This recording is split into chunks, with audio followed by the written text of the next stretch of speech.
أَمَّنْ يُجِيبُ الْمُضْطَرَّ إِذَا دَعَاهُ وَيَكْشِفُ السُّوءَ وَيَجْعَلُكُمْ خُلَفَاءَ الْأَرْضِ أَإِلَٰهٌ مَّعَ اللَّهِ قَلِيلًا مَا تَذَكَّرُونَ. سورۃ النمل آیت نمبر 62. اللہ تبارک و تعالیٰ نے اس آیت کریمہ میں فرمایا کہ مصیبت زدہ کی پکار کو کون سنتا ہے؟ أَمَّن يُجِيبُ الْمُضْطَرَّ إِذَا دَعَاهُ وَيَكْشِفُ السُّوءَ، اس کی تکلیف کو کون دور کرتا ہے؟ وَيَجْعَلُكُمْ خُلَفَاءَ الْأَرْضِ، اور کون ہے جس نے تمہیں زمین میں جانشین بنایا ہے؟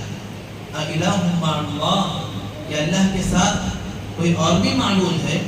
قَلِيلًا مَا تَذَكَّرُونَ، تم بہت کم نصیحت حاصل کرتے ہو۔ اس آیت کریمہ میں اللہ تعالیٰ نے بندے اللہ تعالیٰ کے کس انداز پر محتاج ہیں، بندے اللہ تبارک و تعالیٰ کو کس طریقے سے اپنی مصیبت دور کرنے کے لیے، اپنی تکلیف اور پریشانی دور کرنے کے لیے پکارتے ہیں، پھر اللہ تعالیٰ ان کی مصیبت، ان کی پریشانیاں، ان کی تکلیفیں کس انداز پر دور کرتا ہے، اس بات کا ذکر اللہ تعالیٰ نے یہاں کیا۔ دراصل وہ ذات جو بندوں کی مصیبتوں کو دور کرتی ہے، وہ ذات جو بندوں کی تکلیفوں کو دور کرتی ہے، جو بیماریوں سے شفا عطا کرتی ہے، جو پریشانیوں کو ٹالتی ہے، کیا اس کے علاوہ کوئی اور بھی ذات ہے جو عبادت کی حقدار ہے؟ یہ پیغام اللہ تعالیٰ نے یہاں پر دیا، اور ہم اگر کتاب اللہ اور سنت رسول کا گہرائی سے مطالعہ کریں تو ہمیں پتہ چلتا ہے کہ اللہ تبارک و تعالیٰ سے کن کن تکلیف دہ اور مصیبت زدہ لوگوں نے اللہ تعالیٰ سے دعا کی تو اللہ تعالیٰ نے ان کی کس انداز میں ان کی تکلیف کو دور کی۔ چنانچہ جب اللہ تبارک و تعالیٰ نے آدم علیہ السلام کی ایک غلطی اور ایک خطا پر کہ جب ابلیس نے انہیں گمراہ کیا اور بہکایا تو انہوں نے اللہ نے جس شجر ممنوعہ کا پھل کھانے سے منع کیا اس کا پھل انہوں نے کھا لیا، تو اللہ تعالیٰ نے انہیں جنت سے نکلنے کا حکم دے دیا۔ دنیا میں آنے کے بعد اما ہوا علیہ السلام اور آدم علیہ السلام دونوں ایک دوسرے سے کافی بڑی مدت تک دور رہے، اور اس مدت میں آدم علیہ السلام اللہ تعالیٰ سے دعائیں کرتے تھے، اللہ تبارک و تعالیٰ کو پکارتے تھے، کیونکہ ایک شوہر اس کی بیوی اس سے جدا ہو اور کافی طویل مدت تک، بڑی تکلیف کی بات ہے نا۔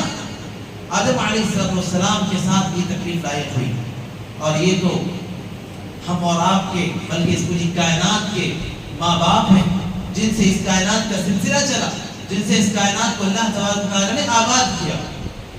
پر اللہ تعالیٰ سے انہوں نے دعا کی اور وہ پوری مدت وہ اللہ تعالیٰ سے دعا میں گزارتے۔ پھر ایک وقت آیا کہ اللہ تبارک و تعالیٰ نے ان کی اس مصیبت کو ان سے دور کیا۔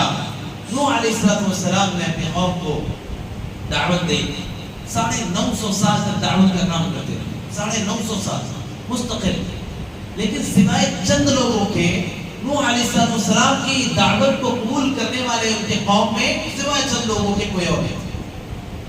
اور جب بھی نوح علیہ السلام دعوت کا پیغام لے کر باہر نکلتے تو لوگوں کا مذاق اڑاتے، ان سے مسخرے کرتے، ان کو رسوا کرتے، ذلیل کرتے۔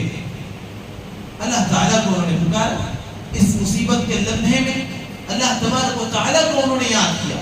اللہ تبارک و تعالیٰ نے نوح علیہ السلام کی قوم کو اس جرم کی سزا دی، اور نوح علیہ السلام سے جو مصیبت ان پر آئی ہوئی تھی قوم کی طرف سے، اللہ تعالیٰ نے ان کی پکار کو سن کر انہیں اس مصیبت سے نجات دیا۔ حضرت جو سب سے زیادہ ذکر کیا جاتا ہے حضرت ایوب علیہ السلام، جن کو ان کے جسم میں ایسی بیماری لگ گئی تھی کہ نہ وہ اٹھ پاتے، نہ حرکت کر پاتے، نہ چل پاتے، نہ پھر پاتے، نہ اپنے رزق کا خود انتظام کر پاتے۔ اس قدر ان کے جسم میں کیڑے لگ گئے تھے کہ جب ان کے جسم سے کوئی لملماتے تھے پورے کیڑے ہوئے تو کوئی کیڑا سے نکلتا باہر تو اسے دوبارہ اس کو اٹھا کر اس میں ڈالتے کہ تیرا غذا اللہ نے اس میں بنایا۔ اللہ نے تیرا رزق اسی میں رکھا. تو ان کے لیے بڑی تکلیف کا وقت تھا, بہت مصیبت کا وقت. انہوں نے اللہ تبارک و تعالیٰ کو یاد کیا, اللہ تبارک و تعالیٰ کو پکارا اور اللہ تبارک و تعالیٰ نے ان کی پکار کو سنا. اللہ تبارک و تعالیٰ نے ان کی اس مصیبت سے انہیں چھٹکارا دیا, انہیں نجات دلایا. ہر قوم, ہر پیغمبر, ہر اللہ کے بندے جب بھی کوئی مصیبت ہوتی ہے اللہ تعالیٰ کی پکار کو سنتا ہے. یونس علیہ السلام کو دیکھیں ہم کہ جب ان کی قوم نے مستقل سرکشی کی, مستقل ان کی قوم سرکشی پر لگی رہی, تو یونس علیہ السلام نے اللہ تبارک و تعالیٰ کے سامنے دعا کیا کہ پروردگار اب یہ لوگ بات ماننے والے نہیں ہیں, اب بس تو ان پر عذاب نازل کر دے. اللہ نے عذاب نازل کیا تو یونس علیہ السلام عذاب کے نازل ہونے سے پہلے ہی بستی کو چھوڑ کے نکل گئے. پھر اللہ کا عذاب آیا لیکن آسمان پر آ کر سائے کی طرح منڈلاتا رہا. قوم کے افراد ایک ساتھ جمع ہوئے, انہوں نے اللہ کو پکارا, اللہ نے ان سے آئے ہوئے عذاب کو دوبارہ واپس کر دیا. اور یہاں یونس علیہ السلام جن سے خطا ہوئی تھی کہ وہ قوم کو ایسے حالت میں چھوڑ کر نکل گئے تھے اللہ کا حکم آنے سے پہلے, تو اللہ تعالیٰ نے ان کی زندگی میں ایک ایسا وقت لایا کہ وہ کشتی پہ سوار تھے, پھر سفر طے کر رہے تھے کشتی سمندر کا, تو کشتی وزنی ہونے لگی اور ڈولے یعنی کشتی یعنی موجوں کی زد میں آ گئے اور قریب تھا کہ وہ ڈوب جائے. تو فیصلہ کیا لوگوں نے, اس کشتی میں سوار لوگوں نے, کہ اس میں سے کسی ایک آدمی کو پوری کشتی پر سوار سارے لوگوں کو بچانے کے لیے کسی ایک آدمی کو قربانی دینا پڑے. تو آپس میں قرآن اندازی کی اور قرآن اندازی میں نام آ گیا یونس علیہ السلام. تو یونس علیہ السلام کو سمندر میں چھلانگ لگانا پڑا. جب وہ سمندر میں چھلانگ لگائے تو اللہ تعالیٰ کے حکم سے ایک بڑی مچھلی نے آ کر انہیں نگل لیا, اور ایک بڑی لمبی مدت تک یونس علیہ السلام اس مچھلی کے پیٹ میں رہے, اور وہاں پر بھی وہ اللہ کا ذکر کرتے رہے, اللہ کو یاد کرتے رہے, اللہ سے دعائیں کرتے رہے. وہ بھی مصیبت تھی نا بہت بڑی ان کے لیے, تو اس مصیبت سے چھٹکارے کے لیے وہ اللہ تبارک و تعالیٰ کو پکارتے رہے. پھر وہ وقت آیا کہ اس کشتی نے دوبارہ سے یونس علیہ السلام کو پوری صحت اور سلامتی کے ساتھ آ کر اگلا, پوری صحت اور سلامتی کے ساتھ آ کر زمین میں واپس انہیں ڈالا, اور کوئی تکلیف نہیں ہوئی.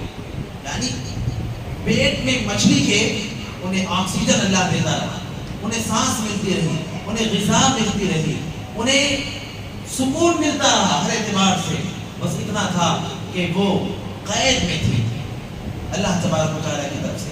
لیکن جب انہوں نے اللہ تبارک و تعالیٰ کو پکارا, اللہ نے کہا وَذَنُّونِ إِذْ نَادَىٰ رَبَّهُ أَنِّي مَسَّنِيَ الضُّرُّ وَأَنْتَ أَرْحَمُ الرَّاحِمِينَ. اللہ تبارک و تعالیٰ کہتے ہیں کہ مچھلی والے پیغمبر یعنی یونس علیہ السلام جب وہ مچھلی کے پیٹ میں رہتے ہوئے انہوں نے اپنے پروردگار کو پکارا, اللہ کو پکارا کہ پروردگار میں تکلیف میں پڑا ہوا ہوں, میں مصیبت سے شکار ہوا ہوں, پروردگار تو مجھے نجات دے دے. لہذا اللہ تعالیٰ نے انہیں بھی نجات دی. مصیبت دور کرنے والا کون ہے بھائیوں؟ اللہ تبارک و تعالیٰ کی ذات ہے. زندگی میں کوئی بھی مصیبت کتنی بھی بڑی مصیبت کیوں نہ آ جائے, صرف ایک ذات اللہ تبارک و تعالیٰ کی ذات ہی ہے جو ہماری مصیبتوں کو دور کرنے والی ہے. ڈاکٹرز ہمیں شفا نہیں دیتے, یہ تعویذ ہمیں شفا نہیں دیتی جو ہم گلے میں لٹکا دیتے ہیں. شفا کون دیتا, مصیبت ہماری دور کون کرتا؟ اللہ تبارک و تعالیٰ کی ذات مصیبت دور کرتی. شفا ہمیں اللہ تبارک و تعالیٰ کی ذات دیتی ہے. باقی ہمارا کسی اور پر اعتماد ہو جائے, کسی اور پر بھروسہ ہو جائے, تو دراصل یہ ہمارے عقیدے کی کمی ہے, دراصل یہ ہمارے ایمان کی کمزوری ہے. ورنہ اللہ تبارک و تعالیٰ کی ذات جو ہمیں دینا چاہے اسے کوئی روک نہیں سکتا, اور جس سے ہمیں روکنا چاہے وہ کوئی دے نہیں سکتا.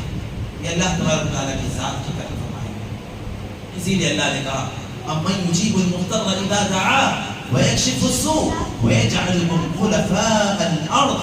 کہ کیا اللہ کے سوا بھی کوئی ہے جو پریشان حال اور مصیبت زدہ لوگوں کی مصیبت کے وقت میں ان کی دعا کو اور پکار کو سنتا ہے؟ اور کہا اور ان کی کوئی اور ہے جو ان کی تکلیف کو دور کرتا ہے؟ اور کوئی ہے کسی اور ذات نے تمہیں زمین پر جانشین بنایا؟ اللہ تعالیٰ کی ذات ہے. الہ مع اللہ.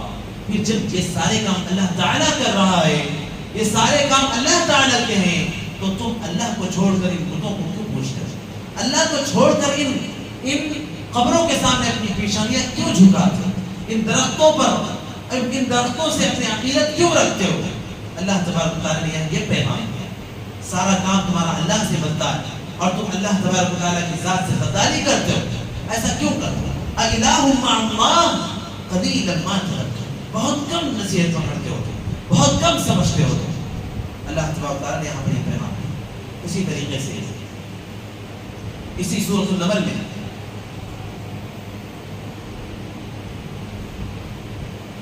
آیت نمبر 80 میں اللہ تبارک و تعالیٰ نے کہا انک لا تسمع الموت ولا تسمع الصم الدعاء اذا ولوا مدبرین۔ اور یہ آیت کریمہ جو جس آیت کریمہ کا ابھی میں نے خلاصہ پیش کیا، وضاحت کی ہے، اسی سے جڑا ہوا تعلق ہے کہ جب اللہ تعالیٰ تمہاری مصیبتیں دور کرتا ہے، جب اللہ تعالیٰ تمہاری پریشانیاں دور کرتا ہے، تمہارے بلائے ٹالتا ہے، تمہارے بیماریاں دور کرتا ہے، تو پھر تم ان قبروں پہ جا کر اپنی پریشانیاں کیوں دیکھتے ہو؟ ایسوں کے سامنے تم جا کر دعائیں کیوں کرتے ہو جو تمہاری دعائیں نہیں سنتے؟ اللہ نے کہا انک لا تسمع الموتى، تم مردوں کو کبھی سنا نہیں سکتے، ولا تسمع الصم الدعاء اذا ولوا مدبرین، اور تم کسی گونگے اور بہرے کو، تم کسی بہرے کو بھی اپنی پکار نہیں سنا سکتے۔ اذا ولوا مدبرین، جبکہ تم جو کچھ کہہ رہے ہو وہ اس سے منہ پھیر رہے ہو، وہ اسے پیٹ پھیر رہے ہو اور اسے کوئی مطلب اور تعلق نہ ہو۔ تو جس طریقے سے قبر کے پڑے ہوئے مردوں کو تم نہیں سنا سکتے پکار، جس طریقے سے تم ان لوگوں کو جو بہرے ہوں تم پکار نہیں سنا سکتے، اسی طریقے سے اللہ کے نبی صلی اللہ علیہ وسلم کو یہاں پیغام دیا گیا کہ یہ لوگ جو آپ کی دعوت پر لبیک نہیں کہتے، آپ کی دعوت کو تسلیم نہیں کرتے، آپ انہیں دین کا پیغام سناتے جا رہے ہو اور آپ ان سے امید لگاتے ہو کہ آپ کی دعوت پر لبیک کہہ کر، آپ کی بات کو مان کر یہ کلمہ لا الہ الا اللہ کو اقرار کر لیں، اس کا توحید کو اپنا لیں۔ یہ ہونے والا نہیں ہے، کیونکہ ان کی مثال تو قبر میں پڑے مردوں کی جیسی ہے، ان کی مثال تو بہروں کی جیسی ہے۔ یہ مثال بھی دی اللہ تعالیٰ نے، اور ساتھ میں یہ بھی پیغام دیا کہ اللہ تعالیٰ کی ذات یہ جو تمہاری پکار سننے والی ہے، باقی جن مردوں کو تم پکارتے ہو، جن بزرگوں کو، ولیوں کو، پیروں کو اور نام نہاد مردوں کو تم پکارتے ہو اور تم ان پر عقیدت رکھتے ہو، یہ تمہاری پکار سننے والے نہیں ہیں۔ پکار اگر کوئی سنتا ہے تو صرف اللہ تبارک و تعالیٰ کی ذات۔ اللہ تعالیٰ نے سورۃ القصص کی، سورۃ القصص میں اللہ تبارک و تعالیٰ نے حضرت موسیٰ علیہ السلام کا بڑی تفصیل سے ذکر کیا ہے کہ فرعون کا زمانہ تھا اور فرعون کو وقت کا بادشاہ تھا وہ، اور اس نے تو یہ صدا لگائی ہوئی تھی، اعلان کیا ہوا تھا کہ انا ربکم الاعلی، میں تم سب کا پروردگار ہوں، یہ آواز لگائی ہوئی تھی اس نے۔ تو الیس لی ملک مصر، کیا مصر کی بادشاہت میری نہیں ہے؟ یعنی اپنے آپ کو رب کہتا تھا، اپنے آپ کو مالک کہتا تھا، اپنے آپ کو بادشاہ کہتا تھا، اپنے آپ کو سب کچھ سمجھتا تھا، سب سے بڑا سمجھتا تھا، غرور، گھمنڈ اور تکبر کا اپنے آپ کو ان ساری چیزوں کا مثال سمجھتا تھا۔ بہرحال اللہ تبارک و تعالیٰ نے فرعون کو بھی ایک مثال اور ایک نشانی بنائی ہے۔ فرعون، اس کو کاہنوں نے بتایا کہ دیکھو ایک بچہ پیدا ہونے والا ہے بنی اسرائیل میں، اور وہ بچہ تمہاری حکومت کو ختم کر کے اپنے ہاتھ میں لینے والا ہے۔ یہ پیغام سننا تھا کہ فرعون نے ہر طرف یہ آواز لگا دی، اعلان کروا دیا کہ اب بنی اسرائیلیوں میں کسی کے گھر میں کوئی نر اولاد پیدا نہ ہو، لہذا ایک لمبی مدت تک جتنی نر اولادیں پیدا ہوتی سب کو قتل کر دیا جاتا تھا۔ جیسے ہی پتا چلتا کہ کسی کے گھر میں نر اولاد پیدا ہوئی ہے اس کو ختم کر دیا جاتا، مار ڈالا جاتا تھا اس کو۔ اور ایسے وقت میں اللہ تبارک و تعالیٰ نے حضرت موسیٰ علیہ السلام کی کس انداز میں حفاظت کی، ذرا سوچنے والی بات ہے۔ اللہ تبارک و تعالیٰ نے موسیٰ علیہ السلام کی، جب موسیٰ علیہ السلام پیدا ہوئے تو ان کی ماں کو ان کی حفاظت کی فکر لاحق ہوئی کہ اب کیا کریں، اب کیسے کریں، کیسے مسئلہ حل ہوگا۔ لہذا ان کی ماں کے ذہن میں یہ خیال اللہ تبارک و تعالیٰ نے ڈالا کہ ایک چھوٹے سے صندوق میں موسیٰ علیہ السلام کو، یعنی اس خوبصورت سے ننھے منھے بچے کو ڈال کر دریا نیل میں باہر، اور اس کی رسی ایک جگہ باندھ کر تو اسی طریقے سے روز وہ کیا کرتی تھی. اور کتنی جگر والی ماں ہوگی وہ جو اپنے بچے کو ایک چھوٹے سے صندوق میں پیک کر کے دریائے نیل میں بہا دے اور بالکل مطمئن ہو جائے. یہ تو بس اس کے ساتھ ہو سکتا ہے جس پر اللہ تبارک تعالیٰ کی خاص کرم فرمائے. تو ایک دن ایسا ہوا کہ وہ رسی کھل گئی اور وہ صندوق جس کے اندر موسیٰ علیہ السلام تھے وہ بہہ گئی اور وہ وہاں پہنچی دریائے نیل کے اس مقام پر جہاں فرعون اپنی بیوی کے ساتھ بیٹھ کر ٹھنڈے ٹھنڈے پانی کا لطف لیا کرتا تھا. تو اچانک سے خاتون نے دیکھا جسے غالباً آسیہ نام دیا جاتا ہے، آسیہ نام ہے اس کا. تو اللہ تبارک و تعالیٰ نے دراصل اس بچے کے اس چھوٹے سے صندوق کو وہاں پر اللہ تعالیٰ نے بھیجا. تو جب اس خاتون نے دیکھا تو ایک تجسس ہوا کہ اس میں کیا ہے.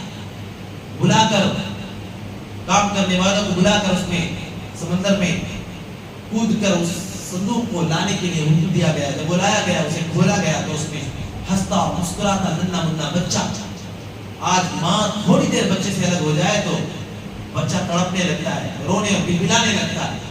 ذرا سوچیے کہ صبح کے وقت ماں اپنے بچے کو چھوٹے سے صندوق میں ڈال کر دریا میں ڈال رہی ہے اور شام کو جا کر وہ واپس اس کو بلاتی، واپس کھینچتی اور اس کو دودھ پلاتی ہے، پھر اسی طریقے سے اسی میں ڈال کر بہا دیتی. بچہ بے فکر مسکراتا ہنستا مسکراتا ہوا دیکھا گیا. تو فرعون نے کہا کہ یہ کہیں وہی بچہ نہ ہو جو میری حکومت کو چھیننے والا ہو. تو چونکہ اس کی کوئی اولاد نہیں تھی اس لیے اس کی بیوی نے کہا کہ ہماری کوئی اولاد نہیں، کیوں نہ ایسا ہو کہ ہم اسے اپنی آنکھوں کی ٹھنڈک بنا لیتے ہیں، یہ ہمارا وارث بن جائے گا، کیوں نہ ایسا ہو.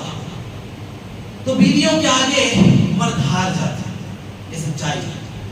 اور اس کی بڑی مثال موسیٰ علیہ السلام، اس کی بڑی مثال فرعون اپنی بیوی کے سامنے ہار گیا اور اس نے اجازت دے دی کہ ٹھیک ہے اس بچے کو ہم پال لیں. اللہ تبارک و تعالیٰ نے موسیٰ علیہ السلام کو ان کے دشمن کے گھر میں حفاظت عطا فرمایا. ان کے دشمن کے گھر میں. اب مسئلہ یہ تھا کہ بچے کو دودھ پلانا کیسے. وہ بچہ کسی کا دودھ نہیں پی رہا ہے، اچھی سے اچھی دایا آ رہی ہیں لیکن کسی کا دودھ نہیں پی رہا ہے. پاکی اور صفائی والی بڑے سے بڑے گھر والی خواتین آ رہی ہیں، کسی کا دودھ نہیں پی رہا ہے بچہ.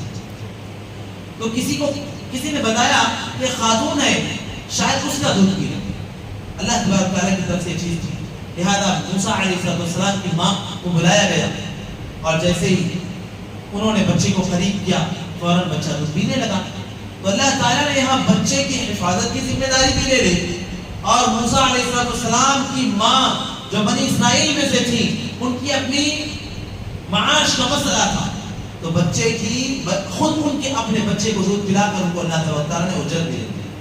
ان کے لیے اجرت اور مزدوری کا انتظام بھی فرما دیا، معاش کا انتظام بھی فرما دیا. یہ سلسلہ چلتا رہا. پھر ایک وقت آیا کہ موسیٰ علیہ السلام بڑے ہوئے اور انہوں نے ایک فرعونی کو مارا.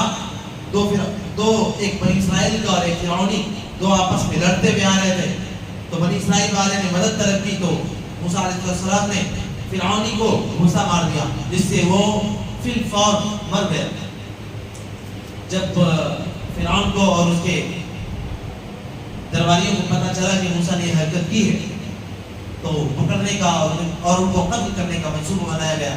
لیکن پہلے ہی پتہ چل گیا اور فرعون کے دربار کا ایک شخص جو دل میں ایمان کو چھپا رہا تھا اس نے آ کر اطلاع دے دی.